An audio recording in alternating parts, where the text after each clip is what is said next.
Bruce Lee faces a real dilemma. He's on the verge of stardom in the United States with a projected TV series on the horizon, but he's just achieved superstardom as a film actor here in Hong Kong. So what does he choose, the East or the West?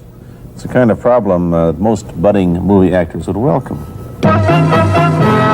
It's the Pierre Berton Show, the program that comes to you from the major capitals of the world. This edition comes to you from Hong Kong.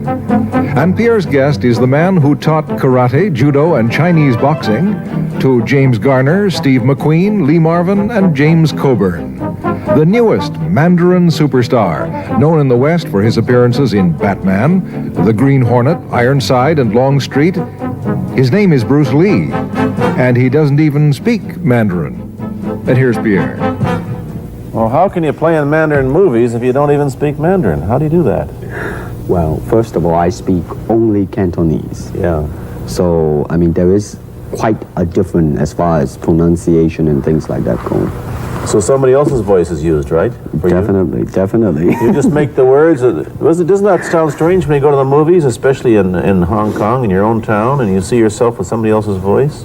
Well, not really, you see, because most of the Mandarin pictures done here are dubbed anyway. They're dubbed anyway? Anyway, I mean, disregard. I mean, they shoot without sound.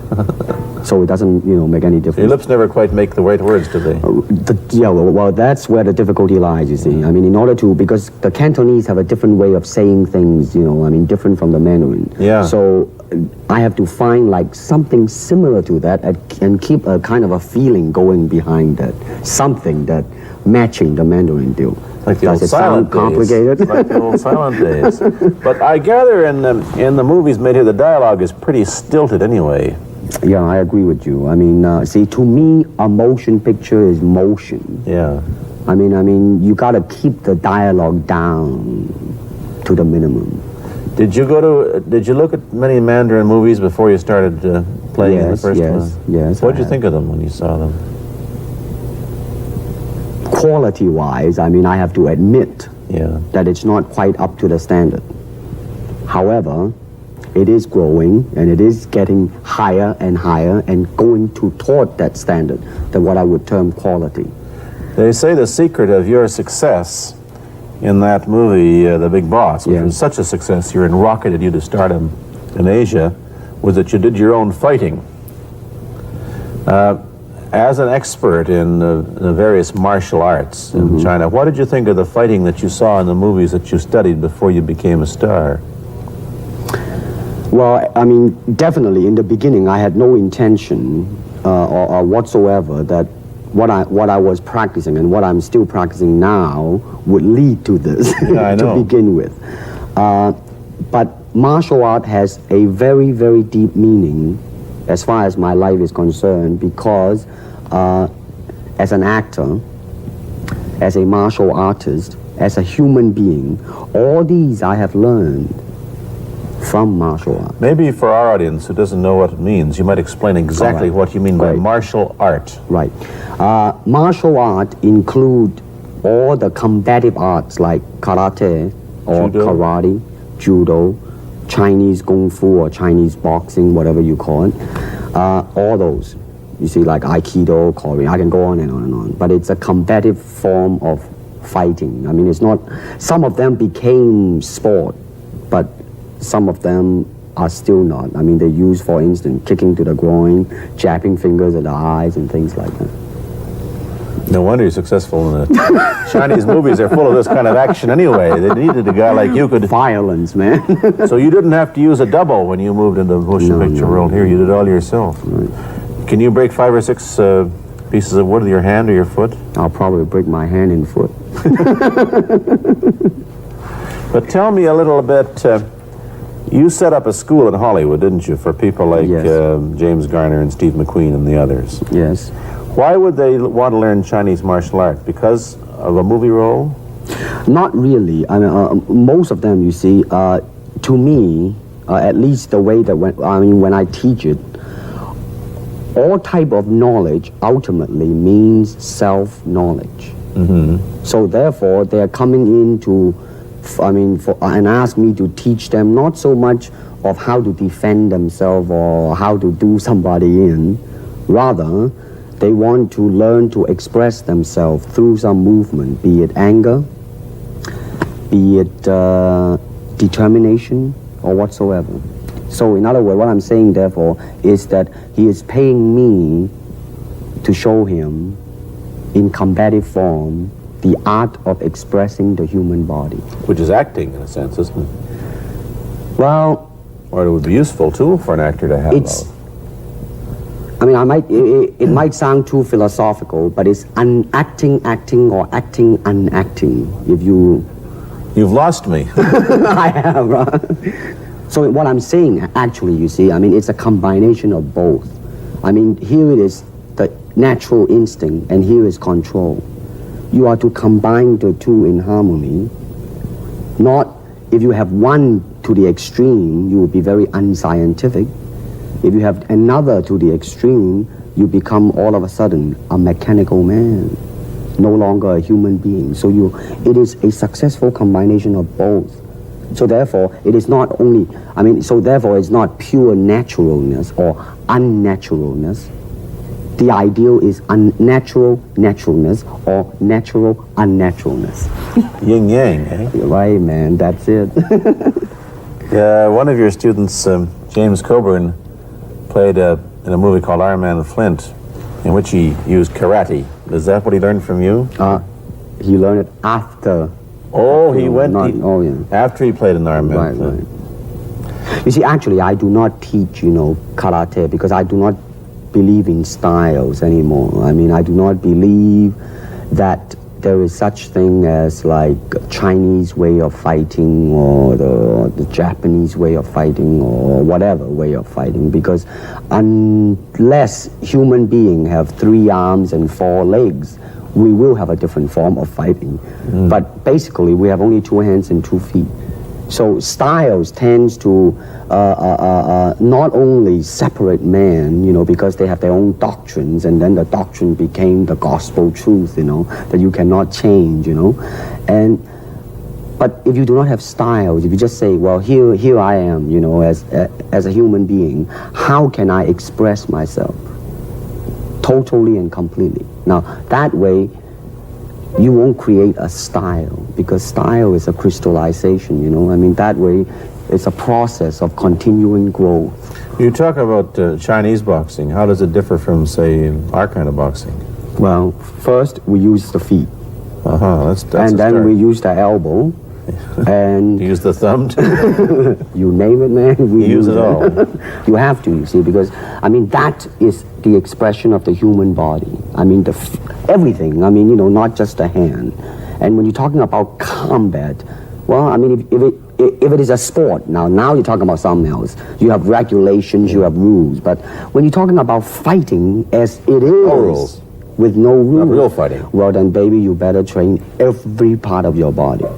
And when you do punch, now I'm leaning forward a little bit, hoping not to hurt any camera angle. You gotta put the whole hip into it and snap it and get all your energy in there and make this into a weapon. I don't want to tangle you in any dark that right now. You came at me pretty fast there. What is the difference between Chinese boxing and what we see these young men doing at 8 o'clock every morning on the rooftops in the parks called shadow boxing, which they're always... Well, actually, you see, that is part of Chinese boxing. It is. There are so many schools. Everybody here schools. seems to be, going like this all the time. Well, that's good. I'm very glad. I'm very glad to see that, because at least somebody is caring for their own body, right? Yeah. That's a good sign. Well, it's a kind of a slow form of exercise, which is called Tai Chi Chuan. I'm speaking Mandarin just now. Yeah.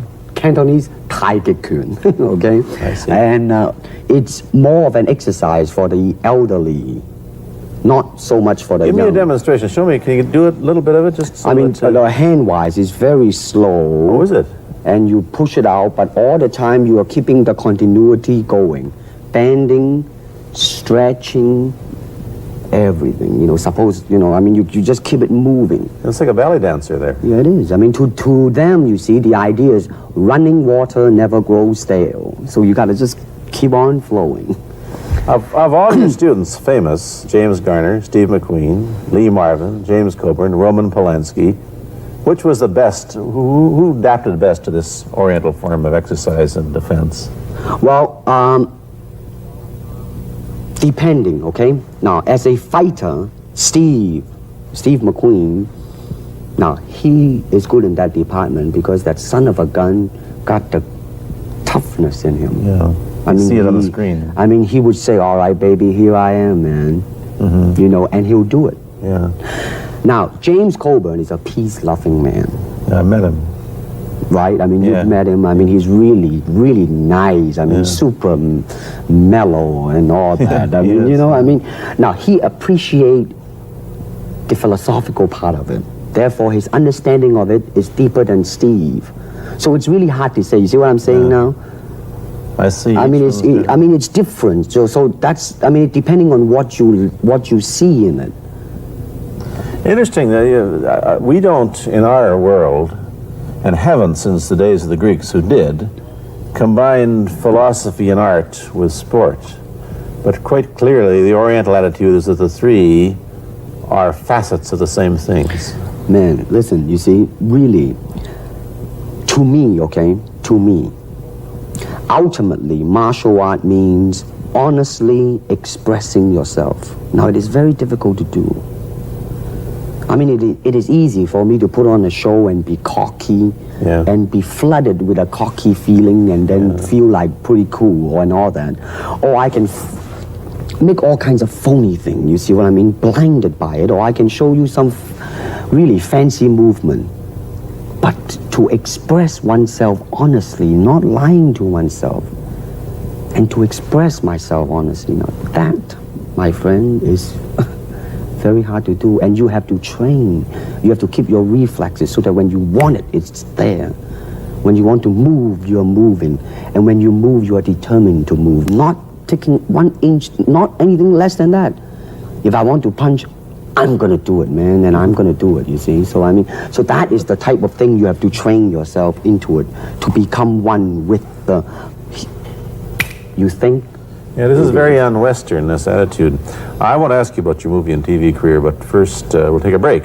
Then I'll be back with Bruce Lee. I've been talking to Bruce Lee mainly about the Chinese martial arts, which include things like Chinese boxing, karate, and judo, which is what he taught when he was in Hollywood. After he left the University of Washington, where he studied of all things philosophy, if you can believe that. He did, but that perhaps you understand why the two go together from the first half of this program. And you can perhaps understand how he got into films. He knew a lot of actors, but I'm told that you got the job on the Green Hornet, where you played Cato the chauffeur, mainly because you're the only Chinese-looking guy who could pronounce the name of the leading character, Britt Reed. I meant that as a joke, of course. And it's a heck of a name, man. Yeah. I mean, every time I said it at that time, I was super conscious. I mean, really now, that's another interesting thing, huh? Let's say if you learn to speak Chinese. Yeah. And it's it's not difficult to learn and speak the word. The hard thing, the difficult thing, it's behind what is the meaning, what brought on the expression and feelings behind those words. Like when I first arrived in the United States, and I look at a Caucasian, and I really would not know whether he was putting me on, or is he really angry, because we have different way of reacting to it. See, those are the difficult things, you see. It's almost as if you came upon a strange race where a smile didn't mean what it does to us. In fact, a smile doesn't always mean the same, does it? Of course not. Yeah, I just thought of that.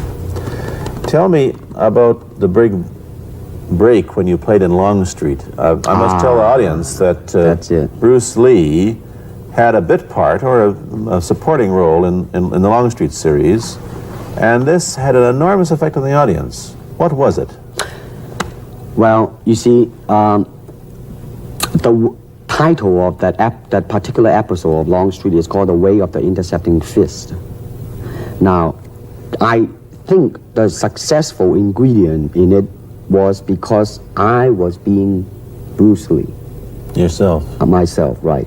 And did that part, just express myself, like I say, honestly express myself at that time. And because of that, I brought favorable mentioning in like New York Times, which says like the Chinaman who incidentally came off quite convincingly enough to earn himself a television series, and so on and so on and so forth. Can you remember the lines by Sterling Siliphant, the key lines? He's one of my students, you know that? Was he too? Yes. You've had everybody as your student. But you read, there were some lines that expressed your philosophy. I don't know if you remember them or not. Oh, I remember that. I Let's said, hear.